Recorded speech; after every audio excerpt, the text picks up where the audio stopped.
안녕하십니까. 정치학의 이해를 맡고 있는 엄기용 교수입니다. 만나서 반갑습니다, 여러분. 오늘 이야기할 주제는 정치 이론에 대한 이야기입니다. 정치 이론이라고 하는 것은 정치학의 하부 분야에 해당이 되고요. 어떤 것이 옳은지, 그른지를 묻는, 즉 규범적이고 윤리적인 질문에 대한 학문입니다. 예를 들어서 국가라는 것은 어떤 존재이어야 하고, 그리고 어떤 역할을 해야 하는지에 대한 이야기라고 생각하시면 될 것 같습니다. 오늘 1차 시에서 3주차 1차 시에서 이야기할 목차는 다음과 같습니다. 먼저 가장 고전적이고 여러분들이 아마 익숙하신 플라톤의 국가관에 대해서 이야기를 하도록 하겠습니다. 그리고 국가라고 하는 것은 사회를 구성하고 있는 개인들의 계약이다라고 하는 사회 계약론에 대한 일부 이론을 얘기하도록 하겠습니다. 이번 차시를 통해서 여러분들께 하고 싶은 것은 뭐냐면 이 수업을 듣고 난 다음에는 사회 계약론에 대해서 설명하실 수 있도록 만들고 싶습니다. 그리고 고전적 사회 계약론들이 어떻게 구분될 수 있는지에 대해서 또 여러분들께서 설명할 수 있도록 노력하도록 하겠습니다. 먼저 이 질문을 드려보고자 합니다. 어떤 질문이냐면 국가라는 것은 어떤 것인가? 그리고 국가라는 것은 무엇을 위해서 존재해야 되는가에 대한 질문을 시작하도록 하겠습니다. 이 국가라고 하는 것이 무엇을 위해 존재해야 될까요? 아니면 국가라는 것 자체가 하나의 존재의 가치로서 존재해야 될까요? 잠깐 동영상을 보고서 이야기를 진행하도록 하겠습니다. 동영상 길이는 약 4분에 해당합니다.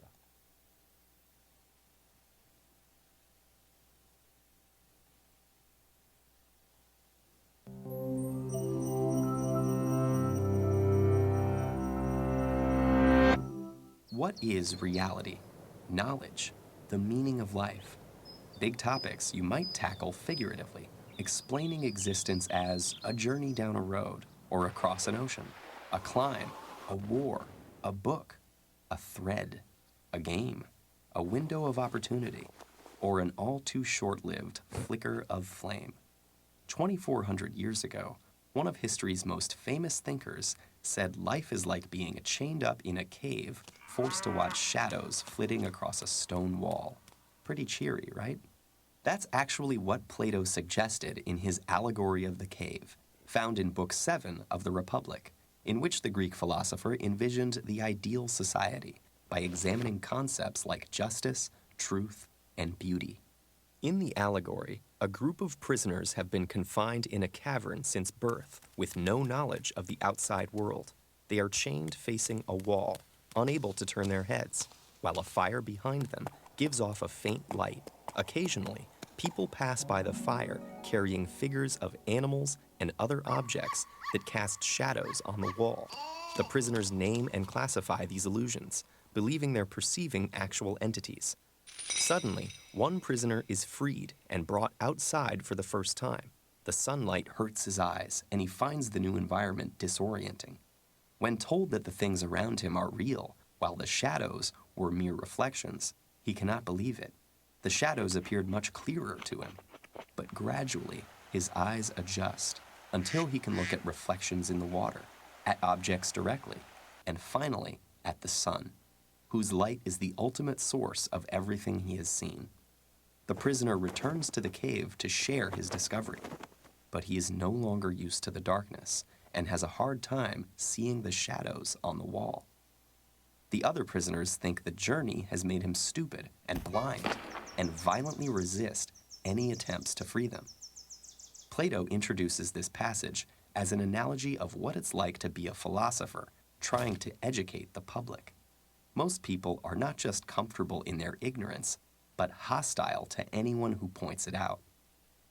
In fact, the real-life Socrates was sentenced to death by the Athenian government for disrupting the social order, and his student Plato spends much of the Republic disparaging Athenian democracy, while promoting rule by philosopher kings. With the cave parable, Plato may be arguing that the masses are too stubborn and ignorant to govern themselves. But the allegory has captured imaginations for 2,400 years because it can be read in far more ways.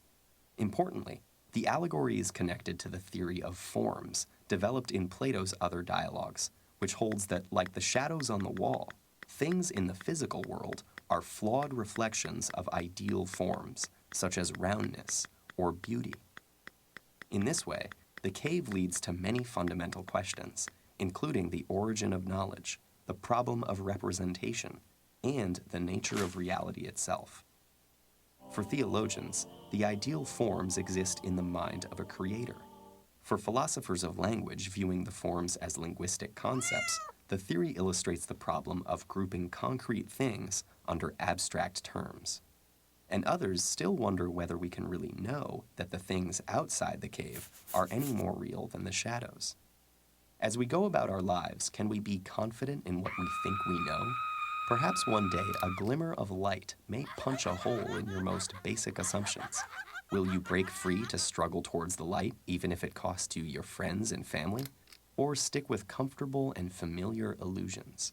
Truth or habit? Light or shadow? Hard choices, but if it's any consolation, you're not alone. There are lots of us down here.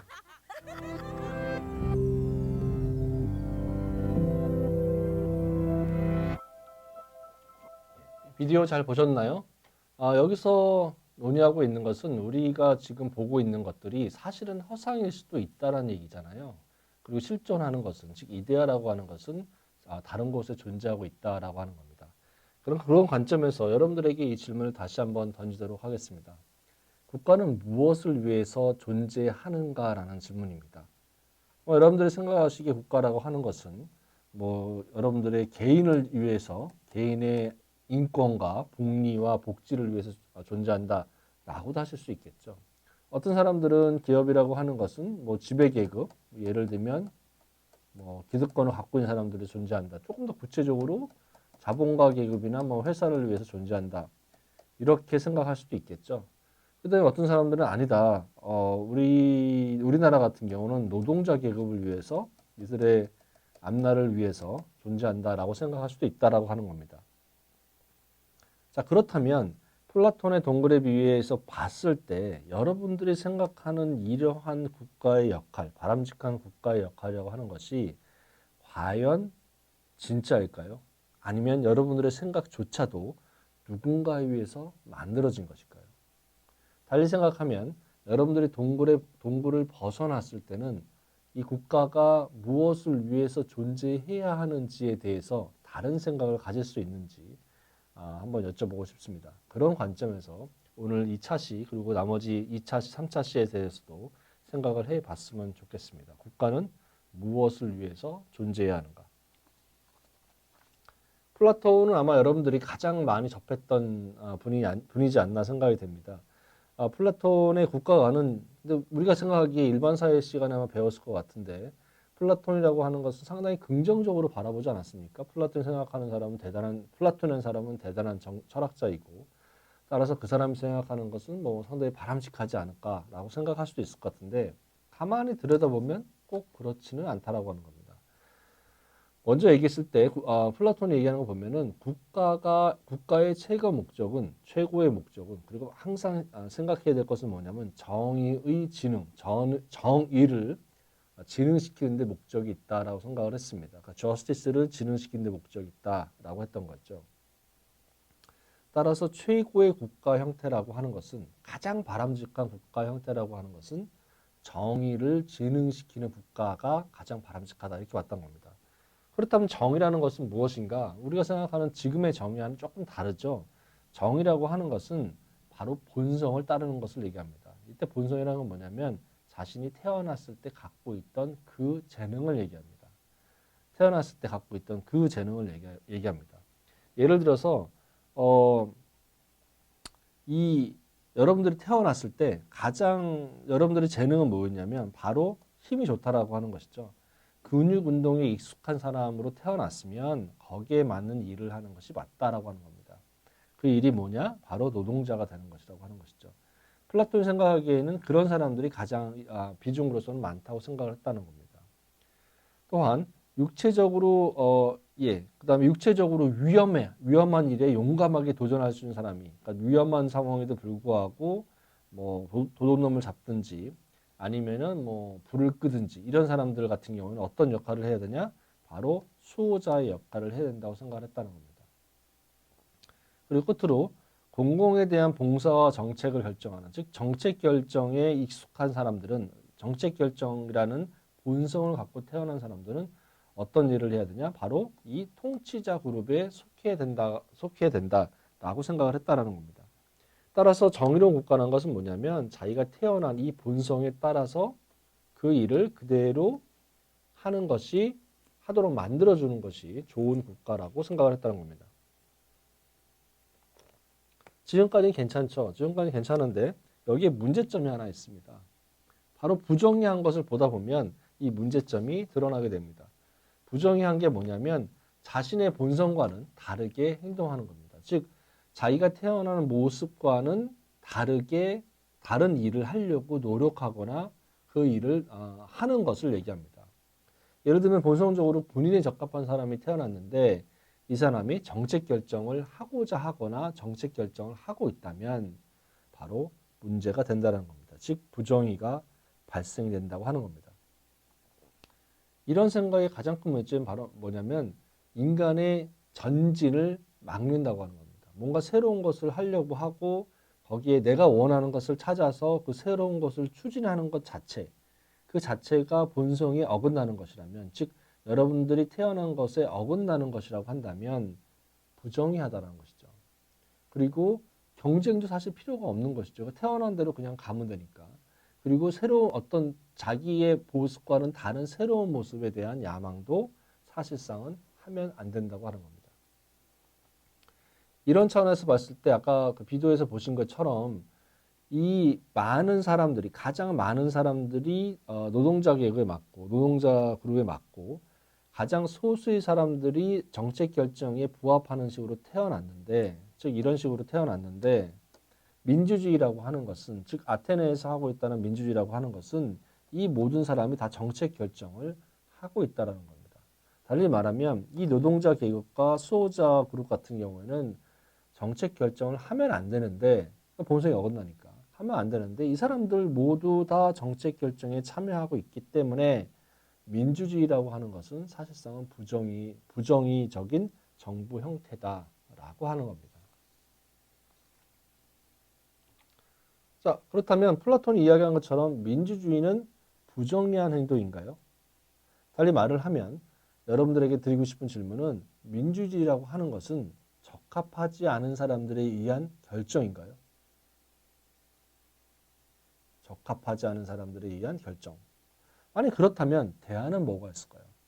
우리가 민주주의를 시행한 지가 거의 지금 200년 정도 돼가죠. 200년 정도 돼가는데 현재까지 민주주의가 많은 문제점을 안고 있는 것은 사실입니다. 따라서 플라톤의 지적이 막 틀렸다라고 하기에는 좀 한계가 있겠죠. 그렇다면 귀족 정치나 아니면 철학 정치, 철인 정치로 가는 것이 맞을까요? 여러분들의 대답을 들어보고 싶습니다. 자, 이제 국가를 바라보는 다른 시각에 대해서 얘기하도록 하겠습니다. 국가를 바라보는 이제 시각 중에서 사회 계약론은 아마 여러분들이 충분히 접해본 문제라고 생각이 되고요. 리뷰하는 차원에서 간단하게 언급을 하고 넘어가도록 하겠습니다. 단 이 수업 시간에는 전부 이 네 명의 아주 유명하신 분들이죠. 마키아벨리, 토마스 홉스, 토마스 홉스, 존 로크, 그 다음에 장작 루소라 그러면은 아마 충분히 여러분들이 들어보신 분이라고 생각이 됩니다. 그런데 그 각각에 대해서 조금 자세히 얘기를 하겠지만 이번 시간에 수업은 한정돼 있기 때문에 이 네 명 중에서 두 명, 마키아벨리의 절대군주론 그리고 토마스 홉스의 리바이던에 대해서 이야기를 하도록 하겠습니다. 간략하게 얘기하면 이 사회계약론이라고 하는 사람들은 공통적으로 전제하고 있는 것이 있습니다. 이 공통적으로 전제하고 있는 것이 뭐냐면 국가가 존재하는 이유는, 그죠? 국가가 존재하는 이유는 시민이 국가와 일종의 계약을 했다는 겁니다. 즉 시민이 계약을 했다는 겁니다. 국가와. 하지만은 이들 사이에서는 차이가 있습니다. 어떤 차이가 있냐면 개인이 국가와 계약을 함에 있어서 국가한테 양도했던 권리와 양도한 권리의 수준, 그죠? 양도했던 권리의 수준과 이에 따른 국가의 역할을 기대했던 국가의 역할이 서로 다르다라고 하는 겁니다. 그런 차이가 있습니다. 그래서 마키아벨리 같은 경우는 절대 군주론을 얘기했었죠. 달리 말하면 군주에 의한 국가를 주장하는 겁니다. 토마스 홉스 같은 경우는 이보다는 조금 약하지만 무서운 괴수인 국가, 즉 리바이더인 국가의 존재를 인정을 했습니다. 반면에 존 로크 같은 경우는 제한 군주제, 즉 군주의 권한이 약화되어져야 하지만 군주 자체는 인정하는 제한 군주제를 주장했습니다. 따라서 앞에 있는 세 분, 마키아벨리, 토마스 홉스, 존 로크 같은 경우에는 군주에 대해서는 어느 정도 인정한 사람들이죠. 하지만 이 장작 로스 같은 경우에는 국가가 바로 문제라고 생각을 했었습니다. 그래서 국가가 문제이긴 하지만 그 문제를 개선시킬 수 있는 것도 국가이기 때문에, 근데 개선시킨다는 게 뭐냐면 국가가 일반 의지를 실천할 수 있어야 된다라고 생각을 했기 때문에 약간은 앞에 있는 분들과는 차이가 있다 생각하시면 될 것 같습니다. 먼저 이 차시에서는 마키아벨리의 절대 군주론과 토마스 홉스의 리바이던에 대해서 이야기를 진행하도록 하겠습니다. 예, 마키아벨리의 절대 군주론이 나왔던 시기는 약 한 16세기 말엽 정도라고 생각하시면 될 것 같습니다. 당시 상황이 어떠냐면, 상황을 보시면 이해가 되실 것 같은데, 당시 상황에는 당시 상황인 16세기 말엽에는 권위적인 절대 군주가 나타나서 절대적인 군주가 나타났습니다. 이 절대적인 군주가 뭐냐면 바로 종교와 대립하고 종교로부터 어느 정도 자율성을 가지고 있는 절대 군주가 나타났습니다. 따라서 이 당시의 대표적인 사상가였던 마키아벨리 같은 경우에는 종교적인 세계가 아닌 실제 세계에 있어서, 그러니까 종교와 분리되어져 있는 실제 세계에 있어서 이 군주라고 이미 존재하고 있는 군주가 어떻게 통치를 잘 할지에 대한, 즉 치구책 또는 통치 기술에 대해서 관심을 가졌다라고 생각하면 될 것 같습니다. 그래서 마키아벨리는 당시의 종교와 정치가 혼란스럽게 섞여 있는, 즉 혼란이 반복되는 분열된 사회를 통일하기 위해서는 군주에게, 다른 사람이 아닌 군주에게 국가를 통일할 수 있는 절대적인 권한이 필요하다라고 생각을 했습니다. 이때 절대적인 권한이 뭐냐면 종교 및 도덕과는 약간 거리가 있는, 종교 및 도덕에 구애받지 않는 절대 군주가 있어야 이 분열된 사회를 통일할 수 있다라고 생각을 했습니다. 달리 말하면 종교와 정치가 일치되어야 한다는 재정 일치라는 개념과는 대조적으로 도덕과 종교로부터 분리된 군주만의 권한을 강조했습니다. 그래서 그의 주장은 뭐냐면, 그의 주장은 한마디로 말한다면 뭐냐면, 주권을 갖고 있는 것은 군주이고, 그죠? 주권을 갖고 있는 것은 군주이고, 국가는 그저 군주가 통치하는 영역이다라고 얘기를 했습니다. 반면에 여기에 대해서 사회개혁론을 주장하는 사람은 약간 다른 이야기를 하기 시작합니다. 즉 주권을 가지고 있는 존재는 군주라고 하는 마키아벨리의 절대 군주에서 벗어나서 국가를 구성하고 있는 개인의 권리를 주요 변수로 다루는 자유주의 국가관이 17세기, 18세기에 등장하기 시작합니다. 그래서 이 개인의 권리를 주장하는 개인의 권리를 주장하는 자유주의 국가관이 17세기, 18세기에 등장을 합니다. 이 사람들에 의하면은 자유주의적인 국가관에 따르면 군주의 치국책이 아닌 어떻게 하면 인간의 본성이나 인간들 사이의 관계가 어떻게 되길래 국가가 형성이 됐는지에 대해서 이야기를 하기 시작합니다. 이들에 의하면 국가의 존재라고 하는 것은 개인들 사이에 맺어진 자발적인 합의물로 보고 있습니다. 즉 국가라고 하는 것은 개인들 사이에 맺어진 자발적 합의의 결과물이다.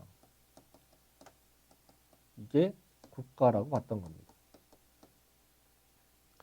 자, 이들은 기본적으로 자연법 사상을 기본적인 바탕으로 갖고 있거든요. 그러니까 정치의 목적이라고 하는 것은 인간의 자연권 보장이 있고 인간은 국가와 계약을 통해서 자연권을 보장받을 수 있다. 이렇게 생각을 했습니다. 그래서 인간에게는 기본적으로 자연권이라는 것이 있고 국가를 통해서 자연권을 보장받기 때문에 국가에게 나의 무언가를 주고 국가는 그 자연권 보장을 되돌려준다라고 생각하는 것이 바로 자유주의 국가이라고 생각하시면 될 것 같습니다. 그렇다면 이 자연법 또는 자연법 사상이라는 것이 뭐냐? 자연법 사상이라고 하는 것은 인간이 인위적으로 만든 법률과는 별도로 자연 상태에 있을 때 하는 행동이나 관계를 얘기합니다.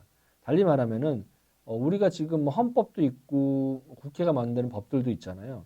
그리고 대통령도 있고 권위적인 존재도 있는데 이런 모든 것이 없을 때, 즉 정치적 권위나 강제하는 법이 없을 때 인간의 성향과 이성의 요구에 합치되는 법칙을 의미합니다. 즉 이런 아무것도 없을 때 자연스러운 인간은 어떻게 행동하는지에 대한 것을 이야기합니다.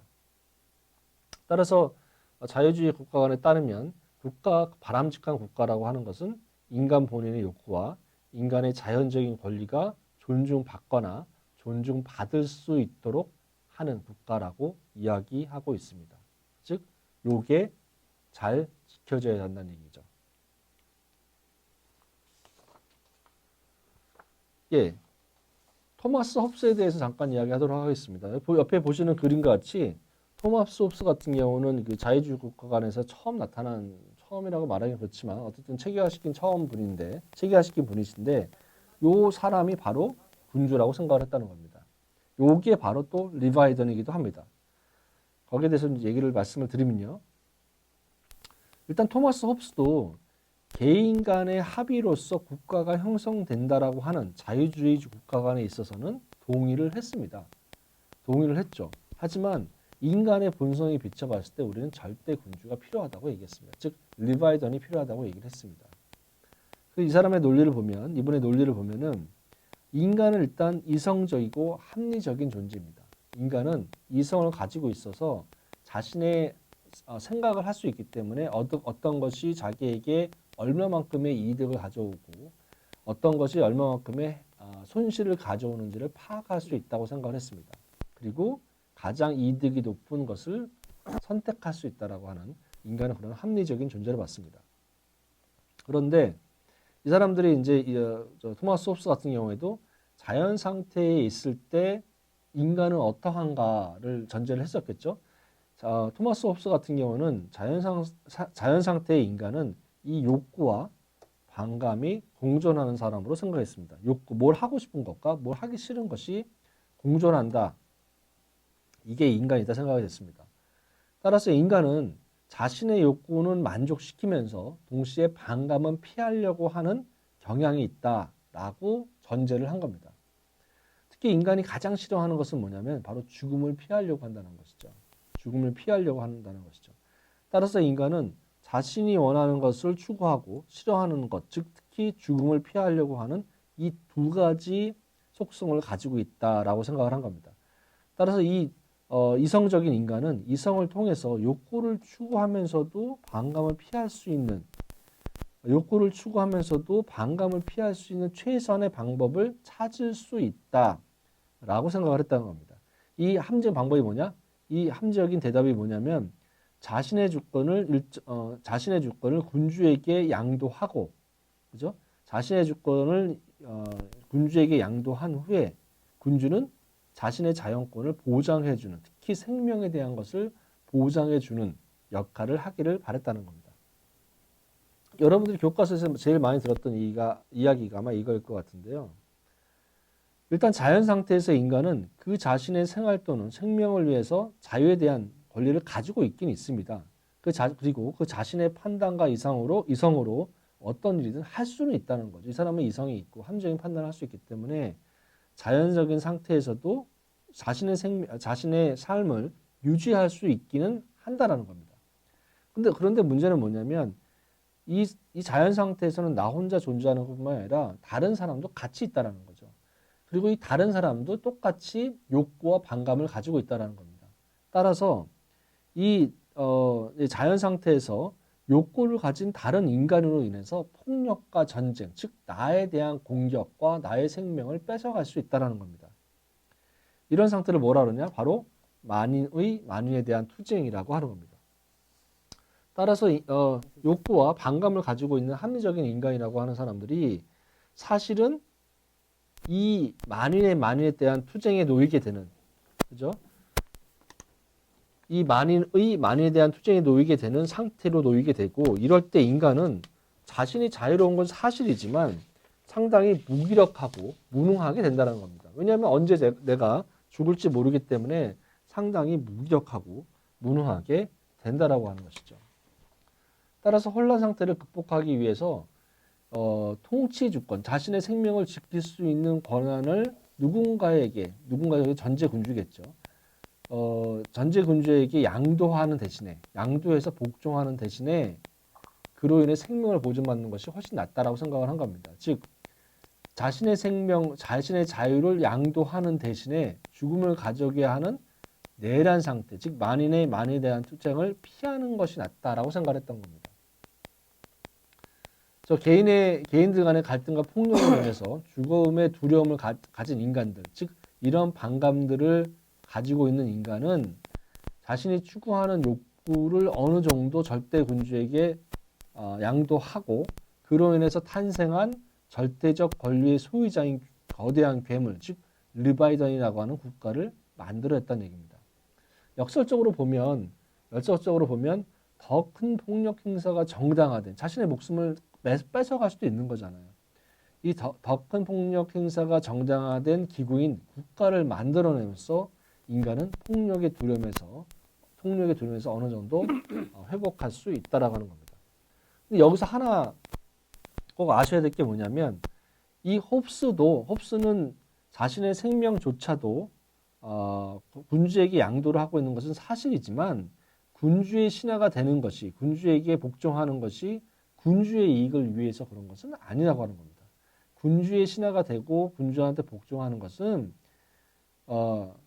결국은 나의 생명을 보존받기 위한 것이기 때문에 만약에 나의 생명이 보존되지 않고 있다고 한다면 군주조차도 달리 생각할 수 있다라고 하는 것이죠. 달리 말하면 군주의 힘조차 신하들에 의해서 구속되고 있음을 동시에 지적하고 있는 것이 바로 토마스 홉스의 논리입니다.